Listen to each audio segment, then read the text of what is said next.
Video చూసే ముందు ఒక లైక్ కొట్టి ఓం నమఃశివాయ అని కామెంట్ చేయండి. చాలామంది మనసులో ఒక సందేహం తలెత్తుతుంది, ఎందుకు స్త్రీలను శ్మశాన వాటికకు వెళ్లడానికి నిషేధిస్తారు, దీని వెనుక ఉన్న కారణమేమిటి? ప్రియమైన మిత్రులారా, ఈరోజు మనం ఈ ప్రశ్నకు సమాధానం ఒక అద్భుతమైన అలౌకిక కథ ద్వారా తెలుసుకోబోతున్నాం. ఈ కథను ధర్మరాజు దేవర్షి నారదులకు వివరించారు. కాబట్టి మిత్రులారా, మీ విలువైన సమయాన్ని వృధా చేయకుండా ఈ కథను ప్రారంభిస్తున్నాను. ఒకసారి నారాయణ భక్తుడైన దేవర్షి నారదులు నారాయణ నారాయణ అని జపిస్తూ యమలోకానికి వచ్చారు.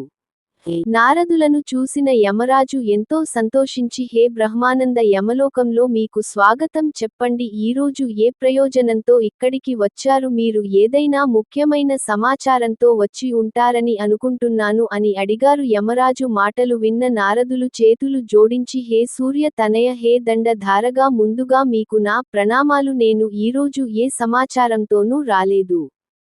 నా మనసులో ఒక సందేహం ఉంది, దయచేసి దాన్ని తీర్చి నా ఈ వ్యాకులమైన మనసుకు శాంతిని ప్రసాదించండి అని వినమ్రంగా అడిగాడు. అప్పుడు ధర్మరాజు స్మిత హాస్యంతో, హే బ్రహ్మనందన, మీ మనసులో ఏ ప్రశ్న ఉన్నా అడగండి, నేను తప్పకుండా మీ సందేహాన్ని తీరుస్తాను అన్నారు. అప్పుడు నారదులు, కే సూర్య తనయ ధర్మరాజా, నా మొదటి ప్రశ్న ఏమిటంటే, మనిషి పేదరికం నుండి ఎలా విముక్తి పొందగలడు? రెండవ ప్రశ్న, స్త్రీలు శ్మశాన వాటికకు ఎందుకు వెళ్ళకూడదు అని అడిగారు. నారదుల ప్రశ్నలు విన్న ధర్మరాజు చిరునవ్వుతో, హే దేవర్షి, ఈరోజు మీరు మానవజాతి శ్రేయస్ కోసం చాలా ముఖ్యమైన ప్రశ్నలు అడిగారు. ఈ ప్రశ్నల సమాధానాల్లో సమస్త మానవాళి కళ్యాణం దాగి ఉంది. నేను మీ మొదటి ప్రశ్నకు ఒక గొప్ప కథ ద్వారా సమాధానం చెప్పాలనుకుంటున్నాను. ఆ తర్వాత మీ రెండవ ప్రశ్నకు జవాబు ఇస్తాను. ఈ కథను శ్రద్ధగా వినండి, అప్పుడే మీకు పూర్తి సమాధానం లభిస్తుంది అన్నారు. మిత్రులారా, ఈ కథను పూర్తిగా వినే శ్రోతల ఇంట్లో దుఃఖం,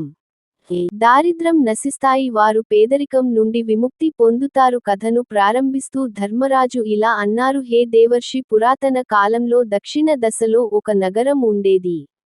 అక్కడ దౌలత్రాం అనే ధనవంతుడైన సేటు నివసించేవాడు. అతని ఇంట్లో ఏ వస్తువు కొరతలేదు. అతని వ్యాపారం బాగా సాగుతోంది. అతని కుటుంబం సంతోషంగా జీవించేది. సేటు తన భార్య కోసం ప్రతినెలా విలువైన నగలు, ఆభరణాలు కొనేవాడు. దీంతో ఆమె అతనిపై చాలా సంతోషంగా ఉండేది. మిత్రులారా, సేటు భార్య చాలా సరళమైన స్వభావం కలిగిన స్త్రీ. ఎవరైనా ప్రేమగా ఏదైనా అడిగితే ఆమె అన్ని చెప్పేసేది. ఒకరోజు ఆమె తన భర్తను, స్వామి, మీ వ్యాపారం ఎలా సాగుతోంది, మీరు ఇంత ధనం ఎలా సంపాదిస్తారో అని అడిగింది. ఆమె ప్రశ్న విన్న సేటు, ప్రియా, నేను ధాన్యాల వ్యాపారం చేస్తాను. గ్రామాల్లోకి వెళ్లి చిన్న చిన్న రైతుల నుండి తక్కువ ధరకు ధాన్యం కొంటాను. ఆ ధాన్యాన్ని నగరంలో ఎక్కువ ధరకు అమ్ముతాను. అలా నాకు ఎక్కువ లాభం వస్తుంది అని వివరించాడు. భర్త మాటలు విన్న సే కానీ ఎంతో సంతోషించింది. నా భర్త ఎంత తెలివైనవాడు, ఈ విషయానికి నగరంలో అందరికీ తెలియాలి అని అనుకుంది. మిత్రులారా, స్త్రీలకు కొన్ని విషయాలు రహస్యంగా ఉంచడం కష్టమని చెబుతారు కదా. సే కానీ కూడా అలాంటిదే. ఆమె తన భర్త తెలివిని గురించి నగరం మొత్తానికి చెప్పేసింది. ఆ విషయానికి తెలిసిన నగర ప్రజలు కూడా ధాన్య వ్యాపారం మొదలుపెట్టారు. దీంతో సేటు గతంలో తక్కువ ధరకు కొనే ధాన్యం ఇప్పుడు ఎక్కువ ధరకు కొనాల్సి వచ్చింది. వ్యాపారంలో నష్టం రావడం మొదలైంది. రోజులు గడిచే కొద్దిసేపు ఆర్థికంగా దిగజారాడు. వ్యాపారం మునిగిపోతుందని చూసి అతను ఎంతో చింతించాడు. ఏం చేయాలో అర్థం కాక ఒంటరిగా కూర్చున్నాడు. అప్పుడే ఒక సాధు మహాత్మాభిక్ష కోసం అతని ఇంటి వద్దకు వచ్చాడు. సాధువు గొంతు విన్నసైకాని తలుపు తెరిచి, స్వామి, మీకు స్వాగతం, లోపలికి రండి అని ఆహ్వానించింది. సాధువును ఆసనంపై కూర్చోబెట్టి, స్వామి, కాసేపు విశ్రాంతి తీసుకోండి, నేను మీకోసం భోజనం తయారు చేసి తెస్తాను అని చెప్పింది. కాసేపటి తర్వాత రకరకాల వంటకాలు తయారు చేసి సాధువుకు వడ్డించింది. సాధువు భోజనం చేసి విశ్రాంతి తీసుకుంటుండగా సేటు అక్కడికి వచ్చి సాధువుకు ప్రణామం చేసి నిశ్శబ్దంగా కూర్చున్నాడు. సేటు ముఖంలో చింతను గమనించిన సాధువు, పుత్ర, నీవు ఎందుకు అంత అశాంతిగా కనిపిస్తున్నావు? నీ చింతకు కారణమేమిటి అని అడిగాడు. అప్పుడు సేటు బాధగా, స్వామి, నా వ్యాపారం మునిగిపోతుంది. నగరలో చాలామంది ధాన్య వ్యాపారం మొదలుపెట్టారు. దీంతో నాకు నష్టం వస్తుంది. ఏం చేయాలో తోచడం లేదు అని వాపోయాడు. సాధువు ఒక పెద్ద శ్వాస విడిచి, పుత్ర, నీవు ఎవరికైనా నీ ధన సంపాదన రహస్యం చెప్పావా అని అడిగాడు. సేటు, స్వామి, నా భార్య నన్ను అడిగినప్పుడు చెప్పాను. ధాన్య వ్యాపారం ద్వారా ధనం సంపాదిస్తానని వివరించాను. అనడు. అది విన్న సాధువు, పుత్ర, నీవు జీవితంలో పెద్ద తప్పు చేశావు. ఇలాంటి విషయాలు ఎవరికి, ముఖ్యంగా నీ భార్యకు కూడా చెప్పకూడదు అన్నాడు. పుత్ర, ఈరోజు నీకు ఒక కథ చెబుతాను. ఈ కథ ద్వారా 3 విషయాలు ఎవరికి చెప్పకూడదని నీకు అర్థమవుతుంది. ఈ 3 సూత్రాలు పాటిస్తే పేదరికం నీ దరికి కూడా రాదు అని సాధువు చెప్పాడు. మిత్రులారా, సాధువు కథను ఇలా మొదలు పెట్టాడు. పురాతన కాలంలో ఒక నగరంలో ఒక పేదవాడు ఉండేవాడు. అతను చాలా బీద స్థితిలో ఉండేవాడు. తన కుటుంబానికి 2 పూటల ఆహారం కూడా సమకూర్చలేకపోయేవాడు. పేదరికం అనేది మనిషికి శాపం లాంటిది. డబ్బు లేకపోతే కుటుంబాన్ని పోషించడం ఆ పేదవాడు ఎలాగోలా తన కుటుంబాన్ని పోషిస్తున్నాడు. కొన్నిసార్లు ఆహారం దొరికితే తినేవారు.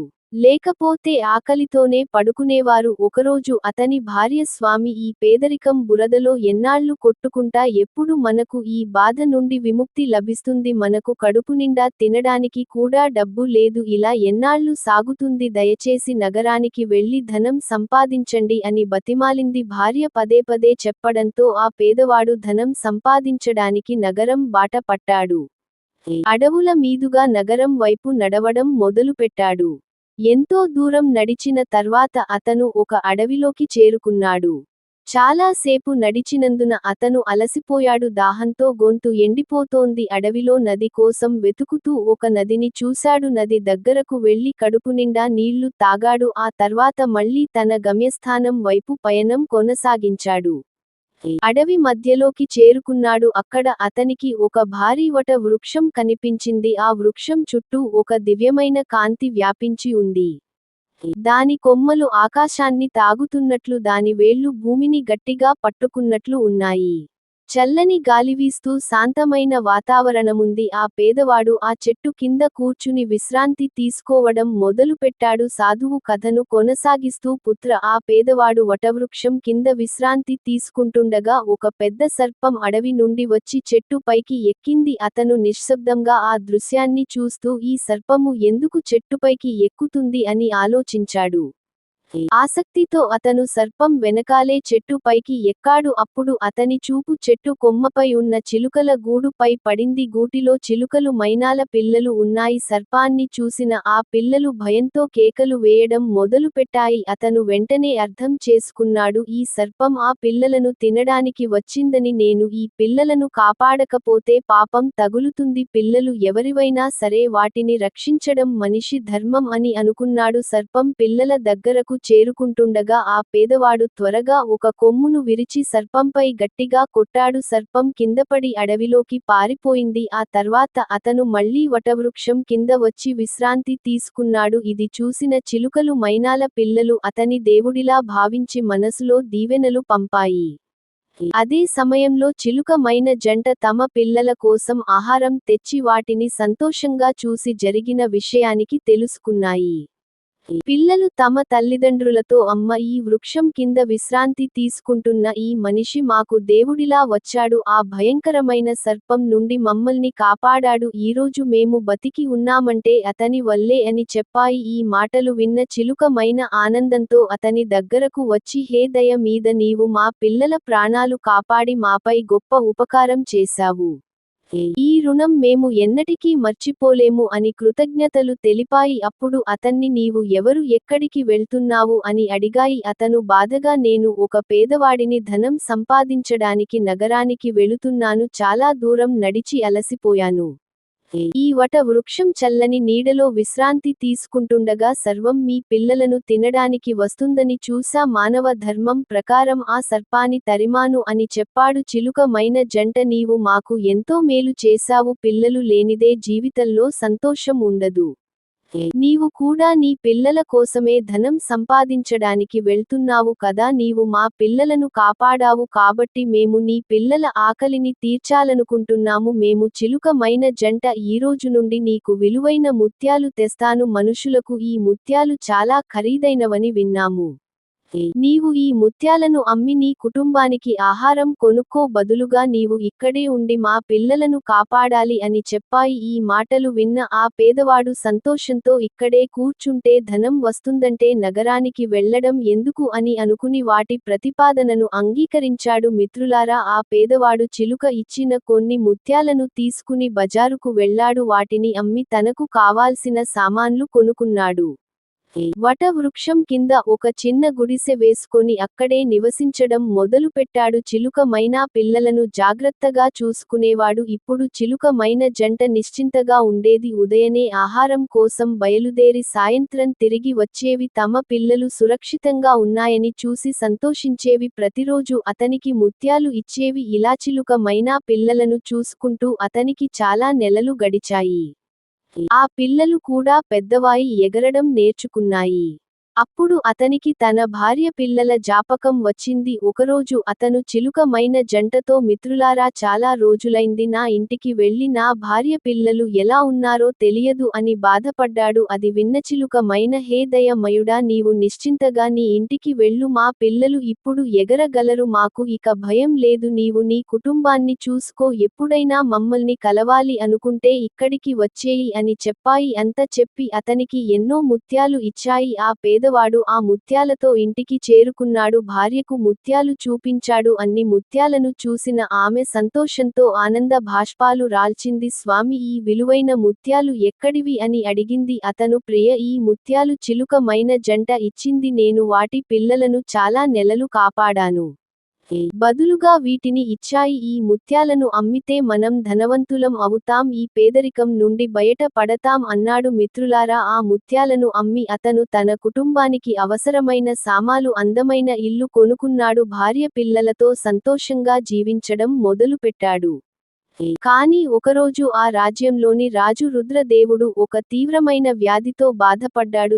దూరం నుండి వచ్చి చికిత్స చేసిన రాజు ఆరోగ్యం మెరుగుపడలేదు. ఒకరోజు రాజవైద్యుడు, మహారాజా, మీ వ్యాధికి ఒకే ఒక చికిత్స ఉంది, చిలుక పిల్ల మాంసం తింటే మీరు కోలుకుంటారు అని చెప్పాడు. రాజు వెంటనే తన మంత్రిని పిలిచి రాజుల్లో ప్రకటన చేయి, ఎవరైనా చిలుకను తెస్తే 100 స్వర్ణముద్రలు బహుమతిగా ఇస్తాను అని ఆదేశించాడు. రాజు ఆదేశంతో రాజ్యమంతా ఈ వార్త గాలిలా వ్యాపించింది. ప్రజలు చిలుకల కోసం అడవిలో వెతకడం మొదలుపెట్టారు. కానీ ఎవరికీ చిలుక దొరకలేదు. అందరూ నిరాశతో వెనుతిరిగారు. మిత్రులారా, ఒకరోజు ఆ పేదవాడి భార్య పరుగు స్త్రీలతో కబుర్లు చెప్పుకుంటుంది. అప్పుడు చిలుకల గురించి చర్చ మొదలైంది. ఒక స్త్రీ, అక్క, రాజు ఒక వ్యాధితో బాధపడుతున్నాడని, చిలుక పిల్ల మాంసం కోసం 100 స్వర్ణముద్రలు ఇస్తానని ప్రకటించాడని తెలుసా అని చెప్పింది. ఆ మాటలు విన్న ఆ పేదవాడి భార్య సంతోషంగా, అరే, చిలుక తేవడం ఏమంత పెద్ద విషయానికి, నా భర్త చిలుక మైనా పిల్లలను చాలా నెలలు చూసుకున్నాడు.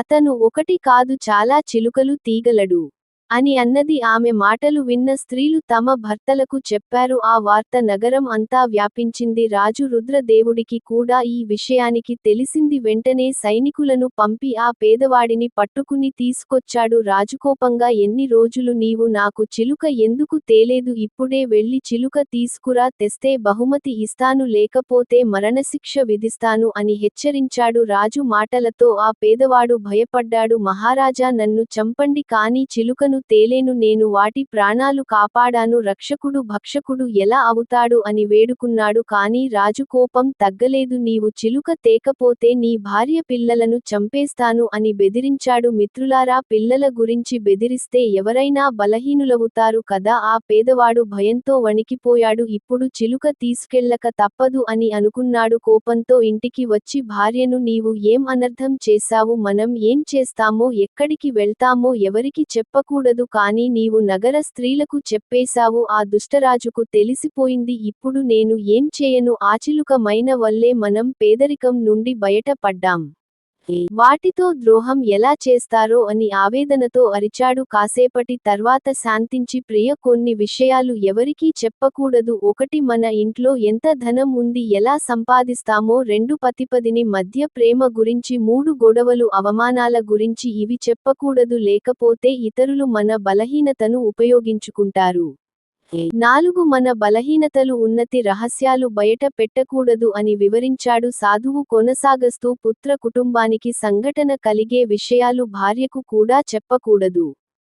స్త్రీలు కొన్ని రహస్యాలను దాచలేరు, సంతోషంలో లేదా ఆవేశంలో అన్ని చెప్పేస్తారు అన్నాడు ఆ పేదవాడు భార్యతో. నీ ఒక్క తప్పు వల్ల మన కుటుంబం మరణముఖంలో పడింది, నీవు రహస్యంగా ఉంచి ఉంటే మనం సంతోషంగా ఉండేవాళ్లం. ఇప్పుడు రాజు ఆజ్ఞ ప్రకారం చిలుకను తీసుకెళ్ళక తప్పదు, లేకపోతే మనందరినీ చంపేస్తాడు. ఈ పాపం చేస్తే భగవంతుడు నన్ను క్షమించడు అని బాధపడ్డాడు. భార్య కళ్లలో నీళ్లతో స్వామి జరిగిపోయింది, ఇప్పుడు మన పిల్లల ప్రాణాలు కాపాడాలంటే ఈ పాపం చేయక తప్పదు అని చెప్పింది. అతను బాధతో అడవికి బయలుదేరాడు. చిలుక మైన జంట అతని చూసి సంతోషించాయి, కానీ పిల్లలు అతను మనలో ఒకరిని తీసుకెళ్లడానికి వచ్చాడు అని అనుకున్నాయి. చిలుక పిల్లలు రాజు వ్యాధితో ఉన్నాడు, అతనికి చిలుక పిల్ల మాంసం కావాలి, మీలో ఒకరు వెళ్తే తిరగరారు అని చెప్పింది. ఒక పిల్ల తండ్రి అతను మన ప్రాణాలు కాపాడాడు, ఇప్పుడు అతను కష్టాల్లో ఉన్నాడు, మనం అతన్ని రక్షించాలి అని అన్నది. అతను వటవృక్షం దగ్గరకు వచ్చి తన వేదనను వివరించాడు. చిలుక మైన జంట చింతించకు, మా పిల్లలు ఒకటి నీతో వెళ్తుంది అని చెప్పాయి. అతను ఒక చిలుక పిల్లను తీసుకుని రాజుకు ఇచ్చాడు. రాజు దాన్ని పంజరంలో బంధించి రేపు దీని మాంసం తింటాను అన్నాడు. సేటు స్వామి ఇంతలో ఎందుకు ఆగారు, కథ కొనసాగించండి అన్నడు సాధువు. పుత్ర రాజు రుద్రదేవుడికి దక్ష అనే కుమారుడు ఉన్నాడు. అతను దయాగుణం కలవాడు, జీవ జంతువులపై ప్రేమ కలవాడు. అతనికి చిలుక గురించి తెలీదు. ఒకరోజు దక్ష తన స్నేహితులతో ఆడుకుంటూ పంజరం దగ్గరకు వచ్చాడు. చిలుక పిల్లను చూసి ఇది ఎంత అందంగా ఉంది, దీన్ని విడిచిపెడదాం అని పంజరం తెరిచాడు. చిలుక ఆకాశంలోకి ఎగిరిపోయింది. ఈ విషయానికి తెలిసిన రాజు కోపంతో దుష్టుడా, చిలుకను ఎందుకు విడిచావు అని దక్షను అరిచాడు. దక్ష భయంతో పితాజీ నన్ను క్షమించండి, అది ఎగిరిపోతుందని తెలియదు అన్నాడు. కానీ రాజు కోపం తగ్గక దక్షను రాజ్యం నుండి వెలివేశాడు. చిలుక పిల్ల తన తల్లిదండ్రుల దగ్గరకు చేరి రాజకుమారుడు నన్ను విడిచాడు, కానీ అతను ఇప్పుడు సంకటనలో ఉన్నాడు అని చెప్పింది. చిలుక మైన పుత్ర, నీవు అతని కాపాడు అన్నాయి. చిలుక పిల్ల దక్ష దగ్గరకు వెళ్ళింది. దక్ష, నీవల్ల నన్ను రాజ్యం నుండి వెలివేశారు, ఇప్పుడు నేను ఏం చేయను అని ఏడ్చాడు. చిలుక చింతించకు, నీవు నన్ను కాపాడావు కాబట్టి నేను నిన్ను రక్షిస్తాను అని ఓదార్చింది. దక్ష చిలుక మరో నగరానికి వెళ్లారు. అక్కడ బగీచలో ఫలాలు తింటుండగా ఆ రాజు రాజకుమారి సంయోగిత తన స్నేహితులతో వచ్చింది. ఆమె అందానికి దక్ష మునిగిపోయాడు. సంయోగిత చిలుకను చూసి మోహ పడింది, కానీ అది ఆమె చేతికి దొరకలేదు. దక్ష ఆమెను చూసి ప్రేమలో పడ్డాడు. సంయోగిత వెళ్లిపోయాక దక్ష చిలుకతో నన్ను ఆమెతో కలపాలి వేడుకున్నాడు. చిలుక రాజకుమారి గురించి తెలుసుకుని దక్ష చేతి కడియాన్ని ఆమె గదిలో పెట్టి ఆమె చున్ని తెచ్చింది. సంయోగిత ఉదయం కడియం చూసి ఆందోళన చెందింది. మరుసటి రోజు చిలుక దక్ష రాసిన లేఖను సంయోగిత గదిలో పెట్టింది. లేఖలు, నిన్ను చూసినప్పటి నుండి నీపై మొహబడ్డాను, నీతో వివాహం చేసుకోవాలనుకుంటున్నాను, నన్ను కలవాలంటే బగీచాకురా అని ఉంది. సంయోగిత బగీచాకు వచ్చింది. చిలుక, నీవు కోరుకునే వాడిని కలపాలంటే నాకు వాగ్దానం చేయి అని అడిగింది. సంయోగిత వాగ్దానం చేసింది. చిలుక దక్షను తీసుకొచ్చింది. దక్ష అందానికి సంయోగిత కూడా మునిగిపోయింది. నీవు ఎవరు అని అడిగింది. దక్ష తన కథ చెప్పాడు. ఆమెకు అతనిపై సానుభూతి కలిగింది. రోజు బగిచాలో కలుసుకునేవారు. ఒకరోజు సంయోగిత, నా తండ్రి మన వివాహానికి ఒప్పుకోడు, నీతో పారిపోతాను అని చెప్పింది. ఇద్దరు గంధర్వ వివాహం చేసుకొని మరో రాజ్యంలో జీవించారు. ఒకరోజు వారి గుడిసెలో అగ్ని జ్వాలలు ఎగసిపడ్డాయి. అగ్నిని ఆర్పే ప్రయత్నంలో చిలుక రెక్క కాలిపోయింది. చిలుక, దక్ష నీ రాజ్యానికి వెళ్ళు, నీ తండ్రి కోపం తగ్గి ఉంటుంది, నా రెక్క కొత్తది వచ్చాక నిన్ను కలుస్తాను అన్నది. దక్ష సంయోగిత చిలుకను వదిలి బయలుదేరారు. రాజ్యానికి వెళ్తూ ఒక నది దగ్గర నావికుడుతో నావలో ఎక్కారు. నది మధ్యలో ఒక ఎలుక నీళ్లలో మునిగిపోకుండా నావ పైకి ఎక్కుతోంది. నావికుడు దాన్ని నీటిలో పడేస్తున్నాడు. దక్ష, అది మునిగిపోతుంది, దాన్ని ఎక్కని అన్నాడు. నావికుడు ఒప్పుకున్నాడు, కానీ ఎలుక నావను కొరికి రంధ్రం చేసింది. నీరు నిండి నావ మునిగిపోయింది. దక్ష సంయోగిత విడిపోయారు. సంయోగిత నదిలో కొట్టుకుంటూ మరో రాజ్యంలో చేరింది. ఒక మాలి ఆమెను చూసి రాజుకు తెలిపాడు. రాజు ఆమె అందానికి మునిగి, నీకు ఈ లోకంలో ఎవరూ లేరు, నా రాణివై ఉండు అన్నాడు. సంయోగిత తెలివిగా, కొన్ని రోజులు ఆలోచించనివ్వండి, అని సమయం తీసుకుంది. ఆమె రాజ్యంలో పేదలకు ఆహారం పెట్టడం మొదలుపెట్టింది. దక్ష భార్య కోసం ఆ రాజుల్లోకి వచ్చాడు సంయోగిత. అతన్ని చూసి కన్నీళ్లు పెట్టుకుంది. ఒంటరిగా స్వామి, ఇక్కడ రాజు సేవకుడిగా ఉండండి.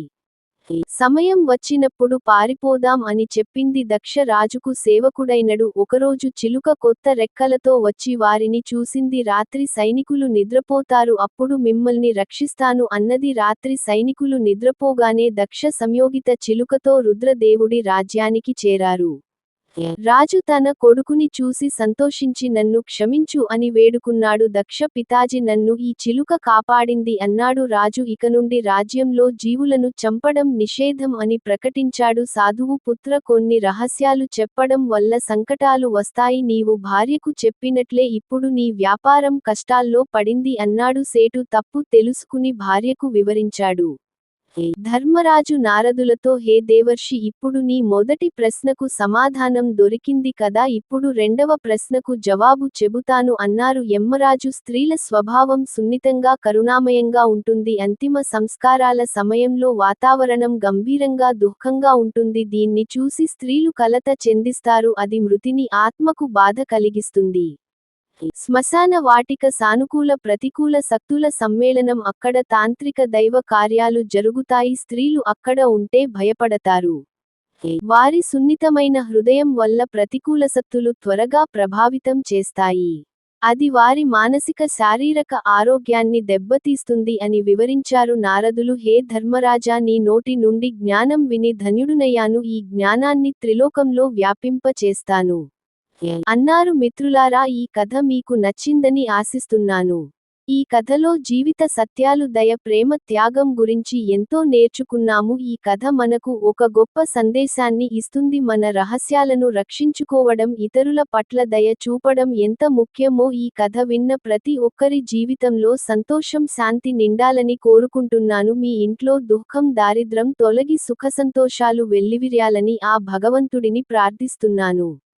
ఈ కథ మీకు నచ్చితే లైక్ చేసి మా ఛానల్ని సబ్స్క్రైబ్ చేసుకొని మీకున్న ధర్మ సందేహాల గురించి ఓం నమఃశివాయ ని కామెంట్ చేయండి.